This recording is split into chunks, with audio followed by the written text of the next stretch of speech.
L'intitulé de cette conférence, c'est la data et le sport. Ah oui. Oui, bien sûr, je vous invite à vous asseoir. Je suis allé trop vite, merci Flavien. Donc j'invite à ceux qui sont debout de venir vous asseoir ou de faire un peu de silence pour nos intervenants.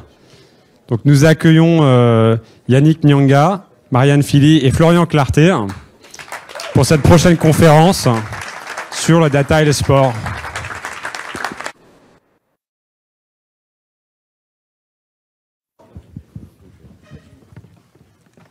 Merci David. Merci David.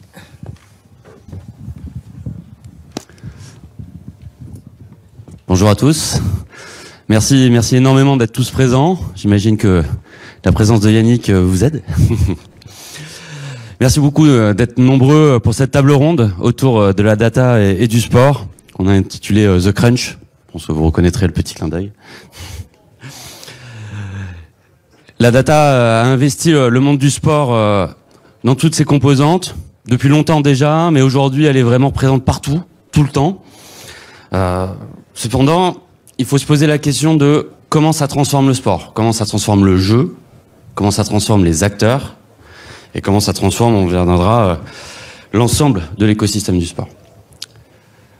Toutefois, la data, mais dans le sport comme partout, a des limites, a des contraintes, et on est là aussi pour en voir un peu certains aspects. Je suis Florian Clarté, je vais avec Marianne, je suis leader chez OnePoint, en charge de l'IA Office auprès de Nicolas Godmet, et avec Marianne Philly, nous allons interroger donc Yannick. Merci beaucoup de ta présence. Bonjour à tous et merci Florian, merci Yannick surtout d'être avec nous aujourd'hui et de nous pouvoir partager en tout cas sur ce sujet. Donc pour te présenter pour ceux qui ne te connaissent pas, tu es donc joueur professionnel de rugby, ancien international du 15 de France. Tu es passé par des clubs prestigieux comme Béziers, le Stade Toulousain, le Racing 92. Aujourd'hui, tu es entraîneur adjoint du Racing 92, entraîneur des espoirs. Ceux qui ont suivi la Coupe du Monde de rugby ont eu la chance de te voir comme consultant sur TF1 il y a quelques mois. Et puis aujourd'hui, la raison pour laquelle aussi tu es parmi nous, c'est que tu as écrit 7 ouvrages, donc avec Aurélie Jean sur la data et le sport, sujet qui te passionne. Merci David. Sujet qui en tout cas t'interpelle et te passionne depuis quelques temps. D'ailleurs, j'en profite, il y aura une séance de dédicace au Loft tout à l'heure avec Yannick qui nous fait l'amitié de nous proposer ça. Donc rendez-vous au Loft pour ceux que ça intéresse. Et moi, je voulais commencer par une question. D'ailleurs, tu commences ton livre par nous raconter une anecdote lors d'un match face aux Anglais, face au 15 de la Rose, qui est connu pour sa rigueur, sa discipline, sa data, et que vous gagnez grâce au fameux French Flair. Donc, on voulait te poser une question. Est-ce que finalement, le French Flair, c'est pas l'ennemi de la data ? Et bonjour à tous. C'est assez impressionnant déjà d'être là devant tous ces visages. On a l'habitude dans un stade de voir le stade comme une entité, mais là quand on voit chacun des visages qu'on peut reconnaître, c'est un peu plus impressionnant. Donc voilà, soyez indulgents avec moi. Je suis un peu timide. Pour revenir à la question que tu poses, est-ce que le French Flair est l'ennemi de la data? Je pense pas. Je pense que c'est juste une opposition à la data utilisée un petit peu à l'extrême. On le verra tout au long de cet entretien et de cette table ronde, c'est que l'idée qu'on développe dans ce livre, c'est de dire que aujourd'hui la data c'est ni bon ni mauvais. C'est ce qu'on en fait en fait. Et la vraie question c'est qu'est-ce qu'on souhaite faire. Et du coup, quels éléments dans la data peuvent nous aider à atteindre notre but et le French Flair du coup ne déroge pas à cette règle-là, quoi. C'est quand on parle de French Flair et que c'est pas encadré, ben ça peut vite devenir n'importe quoi. Pour ceux qui ne savent pas de quoi on parle quand on parle du French Flair, c'est ce qu'on a tendance à parler d'intelligence situationnelle. C'est une manière de jouer au rugby qui fait que on favorise la prise d'initiative et on essaie de répondre de la meilleure des manières à cette prise d'initiative-là, en opposition au jeu plutôt anglo-saxon qui est on a une stratégie, on développe une stratégie, une phase de jeu sur ce point-là, en espérant que cette phase de jeu ait tel effet sur la défense, et puis si ça a cet effet sur la défense, ben on passe à la deuxième phase de jeu, et ainsi de suite. Donc c'est beaucoup plus rassurant la deuxième manière de faire, parce qu'on a l'impression de contrôler les choses, mais quand ça se passe pas comme on veut, ben on devient vite bloqué, c'est très difficile de trouver une autre solution. Alors que dans l'intelligence, ce qu'on appelle l'intelligence situationnelle, il n'y a pas de choses qui sont préétablies. Et c'est l'initiative qui va faire, qui va entraîner l'action suivante. Dans les deux cas, quand elles sont pratiquées à l'extrême, elles sont pas bonnes, je pense. Et l'idée, c'est toujours de trouver le meilleur cadre et le meilleur équilibre entre la data, ce que la data peut nous dire du sport de haut niveau et de la réaction qu'on peut en avoir. Alors toi-même, personnellement, tu as découvert la data, on va dire, avec difficulté, parce que tu as eu un passage de VMA, donc c'est la vitesse maximale aérobique, la capacité pulmonaire, qui est importante pour un sportif. Et c'était un test auquel tu avais échoué, ce qui est toujours étonnant. Donc une première approche de la data peut-être un peu dure, mais à l'inverse, tu expliques aussi dans ton livre que ça t'a permis de t'accompagner dans ta reconstruction après une blessure. Mais on va remettre le contexte pour ceux qui n'ont pas lu le livre. En fait, j'explique que pendant les 10 premières années de ma vie, j'ai commencé le rugby à Agde, et que j'ai vraiment appris du coup le rugby à la française, comme on dit, et c'était beaucoup basé justement sur l'initiative. On mettait un ballon au milieu et on était des jeunes enfants, et on s'amusait comme on pouvait, et tout était question que de sport et de jeu. Et on a décelé un certain talent chez moi, et donc du coup je suis rentré, j'ai passé des tests pour entrer en Pôle Espoir. Le Pôle Espoir, ce sont des centres, des lycées où on pratique du rugby et on fait nos études en même temps, et pour ça il y a des tests d'entrée, et donc j'ai passé ce fameux test de VMA, c'est-à-dire vitesse maximale aérobie. C'est la capacité qu'on a à courir le plus vite et le plus longtemps possible. Donc c'est un test qui est très simple, il y a des bips tous les 20 mètres, on est autour d'une piste d'athlétisme, il y a des bips tous les 20 mètres, et il faut être au bip, au plot, au bip, au même moment, et ça s'accélère de plus en plus vite. Sauf que moi, j'avais jamais fait ce test-là, donc il faut quand même être un petit peu entraîné à ça. Moi, j'étais un joueur de rugby, en tout cas, je pensais pas que c'était très important de savoir courir autour d'une piste, et on m'avait demandé à peu près de faire en moyenne, je crois, c'était 16 km/h, la vitesse maximale demandée. Et moi, j'y suis arrivé à 12,5, 13, quoi. Parce que déjà, j'arrivais pas à tenir le rythme. Ou un coup, j'étais en avance, un coup, j'étais en retard. Et voilà. Donc, du coup, j'ai eu une réelle appréhension à ce test-là, parce que je pensais que je serais pas pris. Et heureusement, il y a eu le terrain d'ailleurs après. Et sur le terrain, c'était beaucoup mieux. Mais c'était les débuts de l'arrivée de la data. Et je pense, à mon avis, on prenait trop comme comptant certaines données qui sont certes importantes. C'est toujours important de savoir quelle est la VMA d'un joueur, mais c'est pas parce qu'un joueur n'a pas une énorme VMA que ce sera pas un bon joueur de rugby. Et ça voudra juste dire autre chose. Ça voudra dire qu'il faudra faire attention à sa charge d'entraînement, parce que plus il a une vitesse maximale aérobie élevée, et plus il est capable de tenir des charges d'entraînement. Mais ça veut pas dire que quelqu'un qui a une VMA faible n'est pas capable de faire. Donc ça a été la première partie. J'avais beaucoup d'appréhension par rapport à ça. J'ai eu, malgré ce test-là, j'ai eu la chance de vivre énormément de belles choses. C'est-à-dire que j'ai signé mon premier contrat professionnel, j'avais 17 ans. À 18 ans, je jouais très régulièrement avec mon équipe professionnelle de l'époque. À 20 ans, j'étais en équipe de France, donc j'avais pas trop besoin de me poser des questions par rapport à ça. Et j'ai joué la Coupe du Monde en 2007 en France. J'étais le plus jeune du groupe, ou un des plus jeunes du groupe. Et après ça, il y a eu un changement d'entraîneur, et il ne m'a plus sélectionné pendant tout son mandat, c'est-à-dire 5 ans. Donc j'ai eu le temps de me poser beaucoup de questions. J'ai eu le temps de me dire qu'il était nul, qu'il comprenait pas, et que voilà, que c'était pas forcément une bonne personne.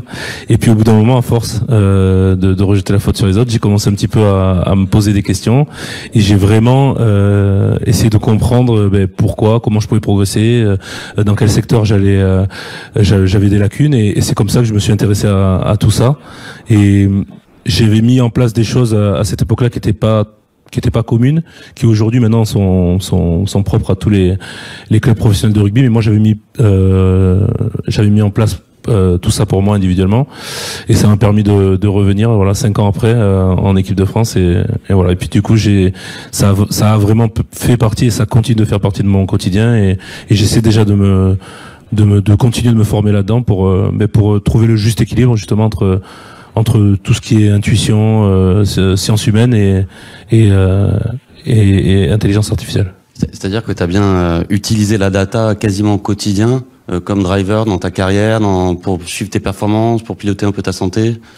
Mais ouais, je me suis entouré déjà. La première des choses, c'était que j'avais eu une grosse blessure, une rupture pas des ligaments mais du tendon rotulien. C'est une blessure qui est assez rare, mais autant les croisés, enfin la rupture des ligaments croisés, c'est une blessure qui est redoutée chez le sportif, mais qui arrive et qui aujourd'hui est très bien soignée. Autant la rupture du tendon rotulien, c'est assez rare et on peut l'avoir qu'une fois. Donc j'avais le médecin m'avait bien fait comprendre que si j'avais une deuxième blessure, c'était fini pour moi. Donc on devient beaucoup plus sérieux qu'avant quand on a ce genre de préconisation, et j'ai commencé à monitorer en fait tout ce que je faisais.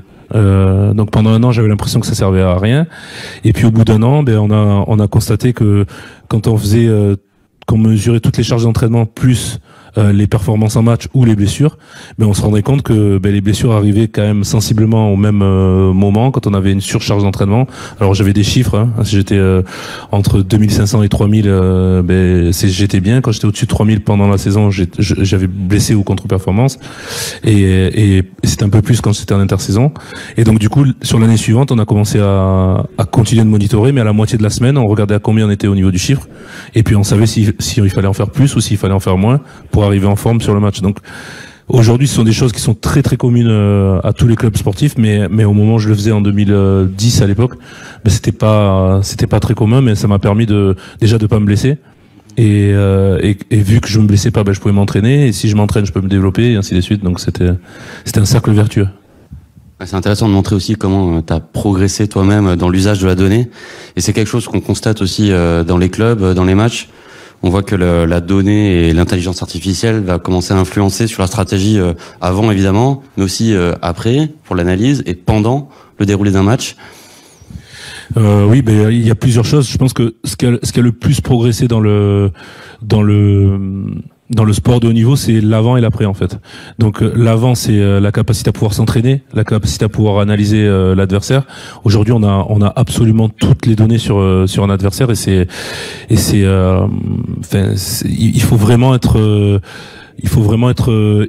il faut vraiment innover pour pouvoir contrer l'adversaire, parce que quand on fait une nouvelle combinaison, quand on répète une touche par exemple 2 ou 3 fois dans un match, l'adversaire va l'étudier, et donc c'est vraiment une partie d'échec pour pouvoir le contrer avec les mêmes prémisse de mouvement, on fait croire que c'est ça, puis finalement c'est autre chose, parce qu'on sait qu'on a été analysé. Donc ça a vraiment changé par rapport à mes débuts.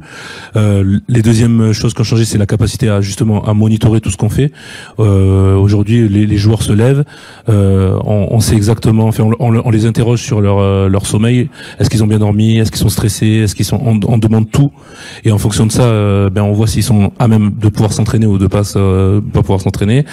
Une fois qu'ils sont dans l'entraînement, tout est mesuré. On a des cardio-fréquences-mètres pour savoir pour connaître notre rythme cardiaque, des GPS. On calcule le temps qu'un joueur passe au sol, par exemple, parce que nous au rugby au sol, on est considéré comme hors-jeu, on peut pas jouer, donc il faut passer très très peu de temps au sol. On n'a plus le droit, comme avant, de rester un petit peu longtemps au sol et prétendre qu'on a une blessure, parce que c'est calculé aussi. Donc ça fait partie de ces choses-là. Et puis ensuite, on a l'après, l'analyse de la performance.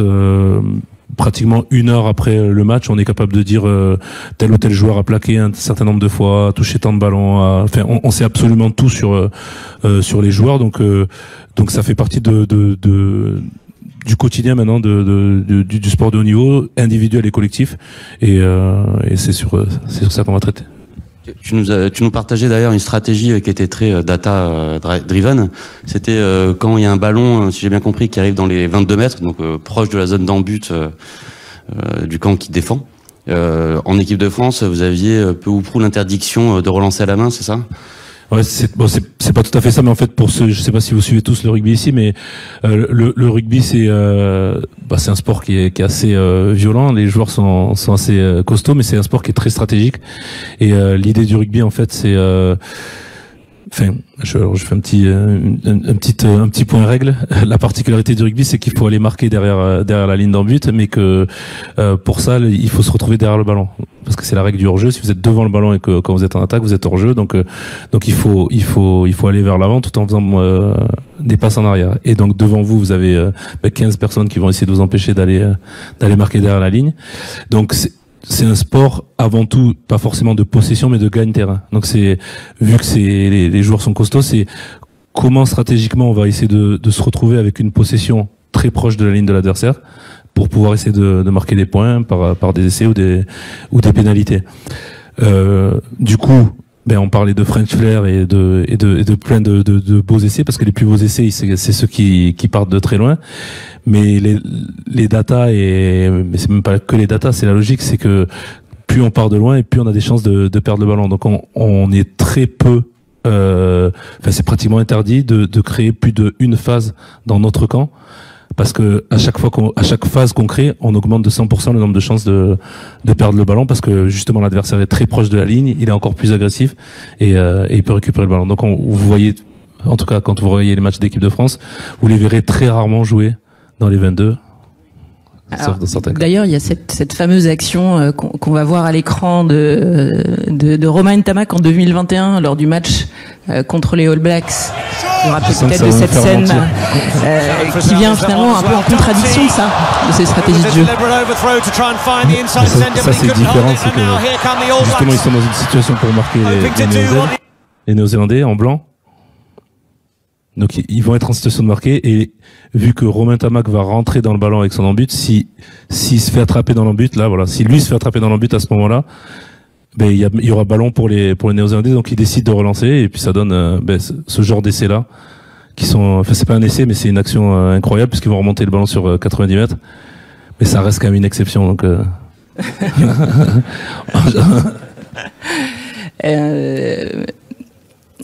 Merci Yannick. Donc effectivement, est-ce que c'est pas un très bel exemple de cette intelligence situationnelle dont tu parlais, qui est une façon de dépasser ses limites et puis finalement de mobiliser d'autres formes d'intelligence, hein, vous l'évoquez aussi dans le livre avec Aurélie, que l'analytique qui est finalement apportée, voire augmentée par la data. Ouais, mais complètement. Donc c'est pour ça que je pense que ce qui est important, c'est de partir d'une idée toujours, d'un ressenti. Et là-dessus, je trouve que la Fédération française de rugby et l'équipe de France a créé ce qu'ils appellent un observatoire du jeu. Et je pense que ça explique en grande partie les bons résultats de l'équipe de France, au-delà du fait qu'ils ont des super joueurs, une super génération et un très bon entraîneur. Mais c'est la réflexion qui a été derrière. Ça veut dire qu'ils ont analysé les 25 meilleurs matchs de l'équipe de France, ce qui était en tout cas ce que eux considéraient comme les meilleurs matchs, par rapport à leur sensibilité. Alors pour ceux qui suivent le rugby, il y avait la demi-finale de 99 contre les Néo-Zélandais, il y avait le match de 2014 par exemple que j'évoque dans le livre, le quart de finale de 2007. Voilà, plein de matchs comme ça qui dans l'imaginaire du public, des Français, des amoureux de l'équipe de France, étaient des matchs qui étaient comme des matchs références. De cette analyse-là, et on a essayé de trouver un fil conducteur sur la data. Voilà, que dit la data sur ces matchs-là, comment on les a joués, combien de fois on a joué au pied, combien de fois on a décidé de jouer à la main, et on a sorti une tendance. Et donc cette règle en même temps, par exemple, de pas trop jouer dans les 22 mètres, ça fait partie. C'était aussi par rapport à ça. Et donc du coup, on a utilisé la data, mais au service d'un ressenti, au service de l'humain, on va dire. Et la data nous a donné certaines indications qu'on utilise maintenant pour pouvoir arriver à notre fin, quoi. Gagner n'est plus la seule finalité. La finalité, c'est d'offrir des émotions au public, et pour ça on a cherché les matchs qui nous ont procuré le plus d'émotions et comment on fait pour les reproduire. Tu nous racontes beaucoup de choses positives sur la data et sur la manière de l'utiliser. Ceci dit, il y a quand même pas mal de limites que tu évoques dans ton ouvrage. Tu as donné notamment la stéréotypisation des choses. T'as quelques... Ouais, j'ai des exemples. Bon, alors c'est plus vrai maintenant, parce que au moment où on a écrit le livre, c'était il y a plus d'un an maintenant. Puis, il y a un an et demi, on l'a écrit en On a commencé à l'écrire en août 2022. Donc à ce moment-là, je prends l'exemple de l'équipe d'Irlande qui était entraînée par Joe Schmidt. Maintenant, l'équipe d'Irlande, c'est l'équipe numéro 1 au classement mondial. Donc c'est plus vrai. Mais à cette époque-là, ils avaient un entraîneur néo-zélandais qui s'appelle Joe Schmidt qui avait banni la passe après contact. Donc la passe après contact, c'est un des gestes les plus durs qu'il y a au rugby, parce que justement je vous disais que les adversaires, en tout cas tous les acteurs sont des personnes assez costauds, et la passe à contact, elle consiste à rentrer dans une défense entre un ou deux joueurs, et ça va mobiliser 2-3 joueurs qui vont venir vers vous pour vous arrêter, et vous arrivez à passer les bras pour donner le ballon à l'adversaire. Donc vous gagnez du temps, vous mobilisez des défenseurs et vous ouvrez des espaces pour vos coéquipiers, pour marquer plus facilement. Sauf que vu que les joueurs ne vous laissent pas marquer si facilement, c'est un geste qui a beaucoup où il y a beaucoup de déchets. Et il y a très peu de joueurs qui sont capables de faire régulièrement des passes après contact dans un match. Et donc l'équipe d'Irlande avait décidé de bannir ces passes-là parce que c'était une trop grande prise de risque. Ils sont montés jusqu'à je crois ils étaient numéro 7 mondiaux, ils sont montés jusqu'à la 2e place parce qu'ils avaient un jeu qui était vraiment huilé et stéréotypé. Sauf que sur des compétitions comme la Coupe du Monde, le jeu était tellement analysé, il y a beaucoup d'équipes qui cachent leur jeu un petit peu pour ne pas trop montrer jusqu'à la Coupe du Monde, mais quand ils sont arrivés à la Coupe du Monde, ils avaient un jeu qui était tellement analysé et quelque part stéréotypé qu'une équipe comme le Japon a réussi, qui est pas une équipe majeure dans le monde du rugby, à la Coupe du Monde 2019 a réussi à les contrer. Et une fois qu'ils ont été contrés, on parlait un peu du jeu anglo-saxon, ils avaient plus aucune solution, ils ont essayé de se lancer dans ce jeu un peu de passe après contact, mais c'est un jeu qui est tellement qui demande tellement de répétition et d'acceptation du déchet entre guillemets. Ça veut dire il faut accepter quand on pratique ce style de rugby, il faut accepter qu'au début les joueurs ratent énormément, et quand les jeux, à force de rater, on corrige des petits exercices, on fait pas le pas de trop, on arrive à lire ce que notre coéquipier veut faire, et ça nous amène à ce jeu-là. Mais ce jeu-là, il demande beaucoup plus de patience et beaucoup plus d'échecs entre guillemets pour pouvoir arriver à nous faire.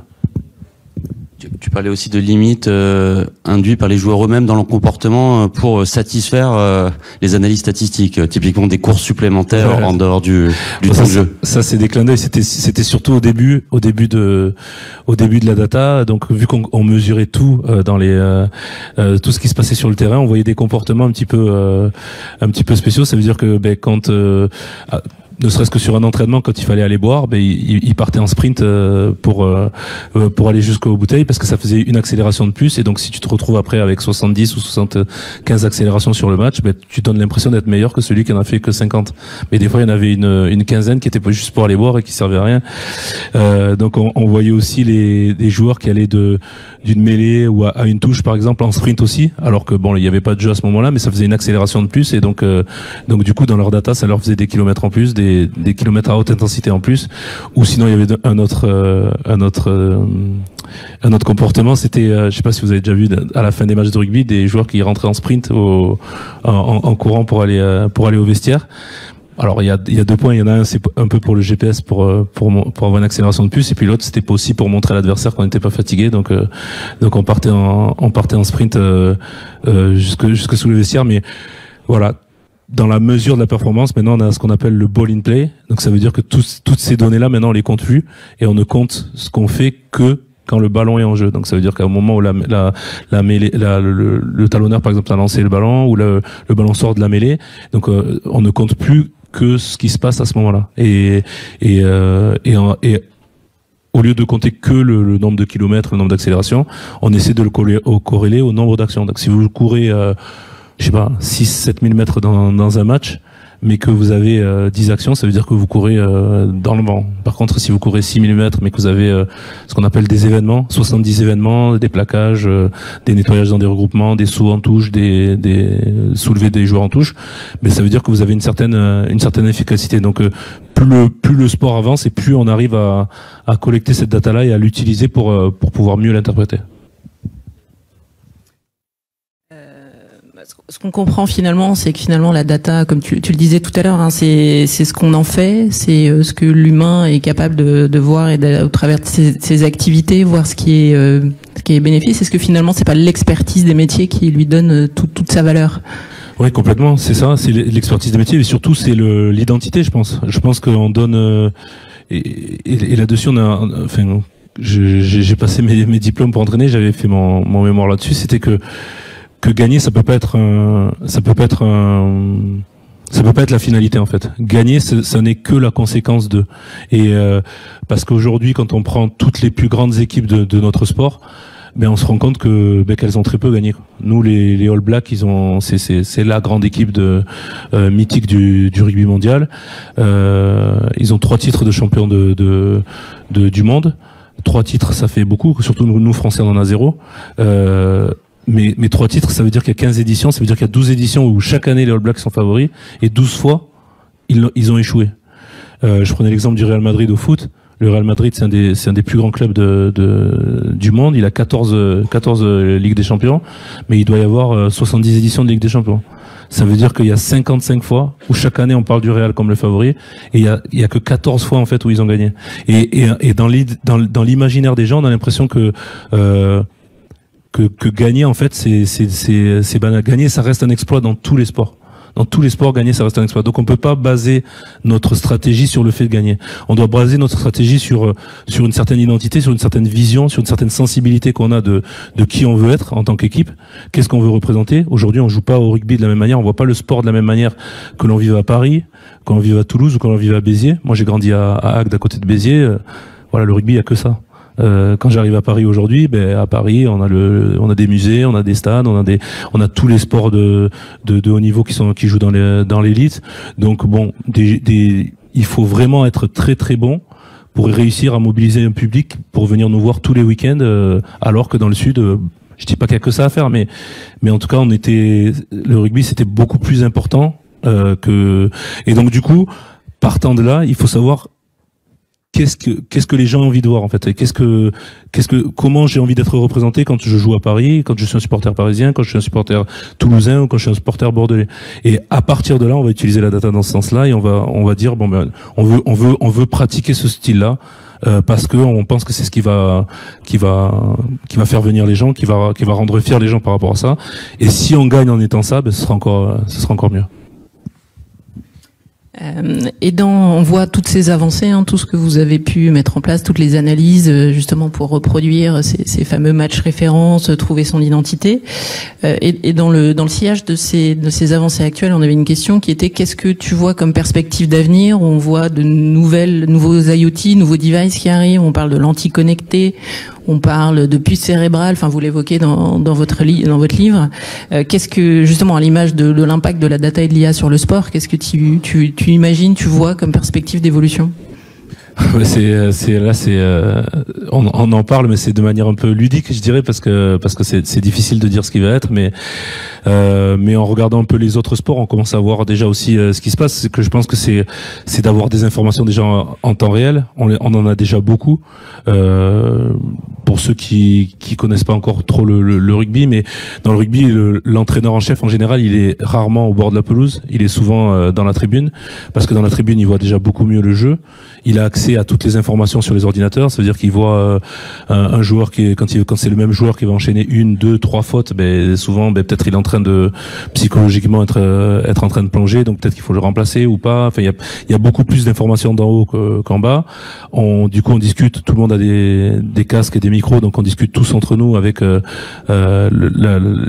autre entraîneur adjoint qui est sur le bord de la pelouse et qui lui fait passer les messages. Les docteurs aussi et les kinés qui rentrent sur le terrain pour donner à boire, ils ont des oreillettes, et donc du coup ils ont les messages des entraîneurs qui sont dans les tribunes directement aux joueurs sur le terrain. Et donc peut-être que l'évolution de ça, c'est que le joueur ait peut-être directement l'oreillette dans la tête ou dans l'oreille, pardon, ou on parle de lentilles aussi connectées qui vont peut-être nous aider à voir comme moi, si j'ai une lentille là, je vais voir qu'il y a 2 places vides là beaucoup plus rapidement, ou qu'il y a un trou là, donc je peux peut-être jouer au pied là parce que la lentille s'allume et que c'est rouge là. Alors c'est des choses qu'on a imaginées. Il y a beaucoup d'entreprises qui commencent déjà à travailler là-dessus, notamment sur la réalité virtuelle qui est en train d'arriver. Ça veut dire que être capable de s'entraîner dans son canapé, on met un casque et puis on imagine les touches, on s'imagine bouger. Donc on continue à gagner du temps sur ça et je pense que c'est infini, quoi. C'est la même manière que le monde qui nous entoure, dans le monde dans lequel on vit aujourd'hui. Si une personne qui est morte il y a 30 ans ou 40 ans se retrouve ici, il y aura beaucoup de choses qui vont changer quand même. C'est clair. Un grand merci Yannick. On va peut-être prendre quelques questions dans la salle. Oui, bonjour, merci pour cette intervention et cet atelier, très intéressant.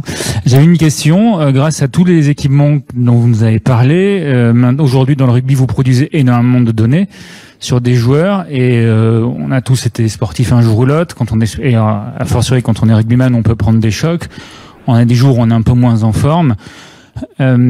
Comment vous accompagnez les joueurs dans le fait qu'ils vont à la fois de plus en plus avoir une vie sous contrôle avec toute cette donnée qui est générée sur leur match, sur leur physionomie, sur leur physiologie?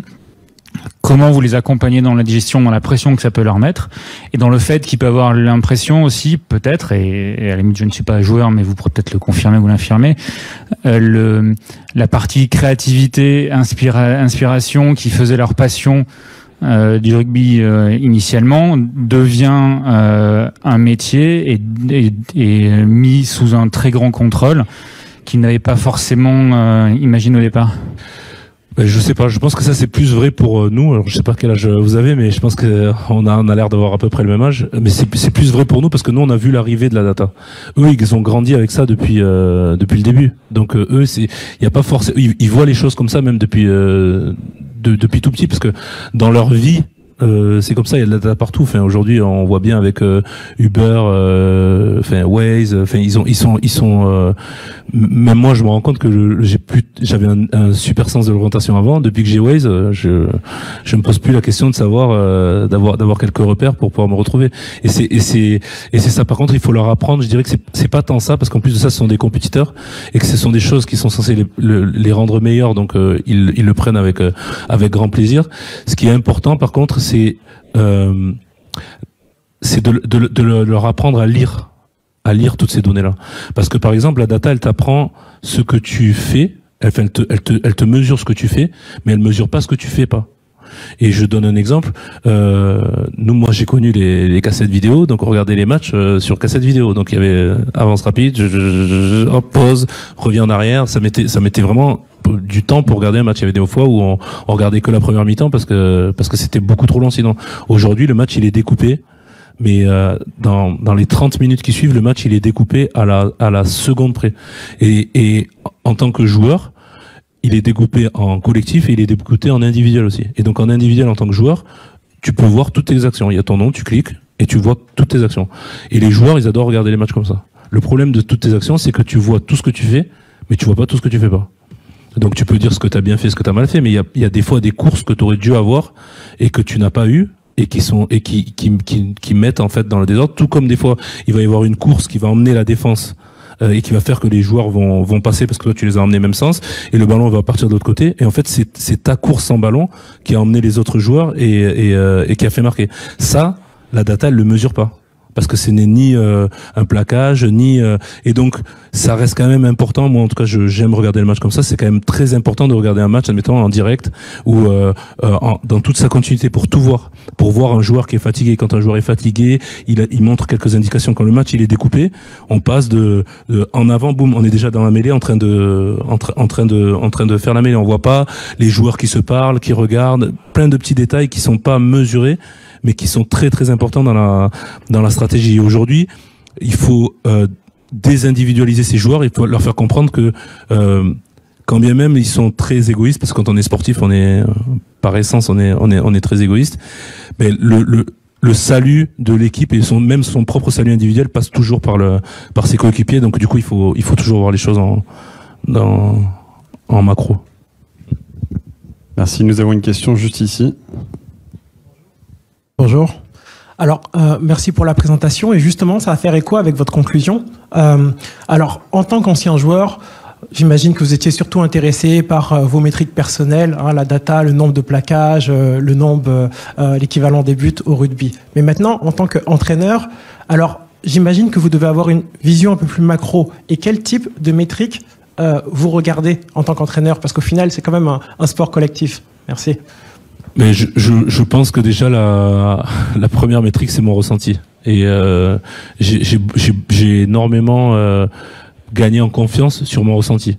Je pense que le nombre d'heures que j'ai regardé des matchs de rugby, le nombre d'heures que j'en ai pratiqué en tant que joueur, le nombre d'heures que j'en ai analysé, fait que en regardant un match déjà, si on regarde le match on regarde un match de rugby ensemble, je vais avoir 100 fois plus d'informations que les autres. Ça veut dire que notamment au rugby, le ballon il bouge vite certes, mais il est souvent dans des regroupements et le spectateur lambda il suit le ballon. Moi, en tant que spectateur un peu plus expert, déjà quand je regarde un match de rugby, je regarde que très peu le ballon en fait. Je regarde le ballon juste pour, le temps de la passe, je l'apprécie comme tout le monde, mais je regarde toujours qu'est-ce qui se passe tout autour du ballon. Parce que quand on a, dans n'importe quel sport, ça c'est vrai dans tous les sports, le match il dure 80 minutes. Si vous avez le ballon 2 minutes, c'est que vous êtes un numéro 9 ou un numéro 10, ça veut dire que vous touchez énormément le ballon. Il y en a qui touchent pas le ballon, il y en a qui le touchent 10 secondes. Donc ça veut dire que le très haut niveau, c'est qu'est-ce que vous allez faire pendant ces 78 minutes ou 79 minutes qui vont vous permettre pendant ces 10 secondes, 15 secondes, 30 secondes, 1 minute, d'être performant quand on a le ballon. Donc en fait, c'est toute cette préparation-là. Et ça, avant même de parler de data, je pense que ce qui fait un expert, c'est ça en fait, c'est sa capacité à voir toutes ces petites interactions qui sont en dehors du ballon, mais qui ont un effet sur ce qui va se passer quand on va tenir le ballon. Merci. Nous avons encore une question ici, une autre là-bas, donc je vous laisse d'abord. Merci beaucoup, c'est bon. Merci beaucoup pour le discours passionnant. Moi, j'avais une question un petit peu plus éthique. Aujourd'hui, on parle beaucoup de l'usage de la data et des KPI, des métriques qu'on peut avoir sur les joueurs pendant un match, ce genre de choses. Mais comment elles sont perçues auprès des joueurs, justement, comment ces métriques pourraient être utilisées au moment de transactions, des échanges de joueurs ou ce genre de choses, d'un point de vue purement business, quoi. Ouais, bien sûr. On en vient à la règle la loi RGPD, les données personnelles. Chaque année, en fait, le joueur il signe une charte et quand il signe son contrat aussi, il signe son contrat. Comme quoi, le club peut utiliser ses données personnelles, mais c'est un usage interne. Donc du coup, il sait qu'il est analysé et ces données-là doivent rester confidentielles. Donc on les partage éventuellement avec l'équipe de France, mais on ne partage pas ces données-là avec les autres équipes, parce qu'en plus de ça, ce sont des données qui sont précieuses. Ça veut dire que plus vous avez de choses sur votre adversaire, et plus vous avez la capacité de pouvoir le contrer. Donc en général, ce sont pas des choses qui se partagent entre concurrents, on va dire. Les joueurs, ils sont quand même plutôt friands de ça. Alors, entre nous, en interne, si un jour vous venez au club, on a un tableau qui donne toutes les données tout le temps. Et il y a des podiums parce que c'est de la compétition et les joueurs sont de gros compétiteurs, de celui qui court le plus, celui qui a le plus de nombre d'accélération, et donc il y a des podiums à chaque fois dans certains domaines, entre les avants, entre les trois quarts, et à chaque fois qu'on affiche les choses au tableau, ils arrivent, ils viennent, ils regardent. Nous, on joue dans un stade qui est très connecté, qui est Paris La Défense Arena. C'est un stade indoor. On a le plus grand écran en Europe, je pense. Je crois qu'il fait 2000 mètres carrés. Et donc, du coup, sur ces données-là, on a le buteur aujourd'hui, il a tenté tant de pénalités. Et donc, pour le public, c'est sympa. Les joueurs qui sont bons, ils aiment bien qu'on le sache. Et ceux qui sont moins bons, ils aiment pas trop. Mais en tout cas, ça reste quand même. On parle quand même à ce niveau-là de personnes qui ont souvent des gros égos, et donc ils sont quand même très contents de dire qu'ils font des choses que très peu de personnes peuvent faire. Merci. Nous avons encore une question ici. Oui, bonjour. Moi, j'avais une question. On va monter peut-être encore plus macro sur la gestion des fans. Des fans. On a tous été fans d'une équipe dans un bar en terrasse ou lors d'un match, je dirais, important. La question que j'avais, c'est comment la data, ou est-ce que vous avez des cas de data, donc comment la data peut-elle anticiper, gérer, ou en tout cas, entre guillemets, mettre sous contrôle la montée du fanatisme sportif dans les stades, et donc, d'une certaine façon, réduire la violence passionnel, je dirais, parfois des fans. Merci. Bon, ça c'est une sacrée question. Hein. Moi je suis qu'un entraîneur, joueur, mais en tout cas oui, ben, je pense que c'est un peu là on rentre dans un côté professionnel, mais qui est moins sportif, je dirais.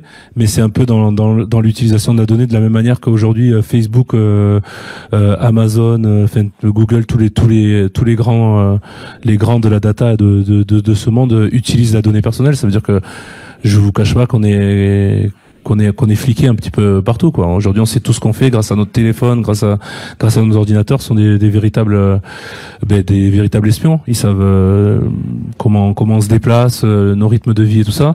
Donc, comment on fait ça je pense que, je sais pas, en ayant accès à ça, sans doute, je dirais que c'est très facile de retrouver les auteurs de mauvaises de mauvais supporters, en tout cas, je dirais. Mais encore une fois, la meilleure data de tout ça, c'est l'éducation. Et des fans bien éduqués, des sportifs bien éduqués, des règles bien faites dans des stades. On l'a vu en Angleterre au foot où ils avaient un énorme problème de hooliganisme.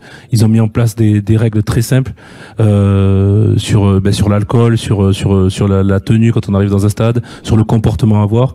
Ils ont enlevé tous ceux qui avaient pas un bon comportement, ils devaient assigner au poste de police le jour de match de leur équipe. Et tout ça a vraiment assaini les stades. Et c'est en ce sens que je pense qu'il faut pas chercher dans la data beaucoup plus de choses que ce qu'elle est en fait. La data, c'est pas une solution, c'est un moyen de. Voilà, aujourd'hui, moi, je suis venu en voiture, je demande pas à ma voiture certaines choses qu'elle peut pas faire. Je monte juste dans ma voiture, je la conduis et elle m'amène là et ça me rend de fiers services quand, il y a quelque temps, on se déplaçait à cheval, par exemple. Mais, je fais une petite boutade par rapport à ça, mais il faut donner à la data la place qu'elle a. Elle est ni bonne ni mauvaise, elle est ce qu'on en fait. Donc, ce sera jamais la data qui va réduire le fanatisme dans le monde.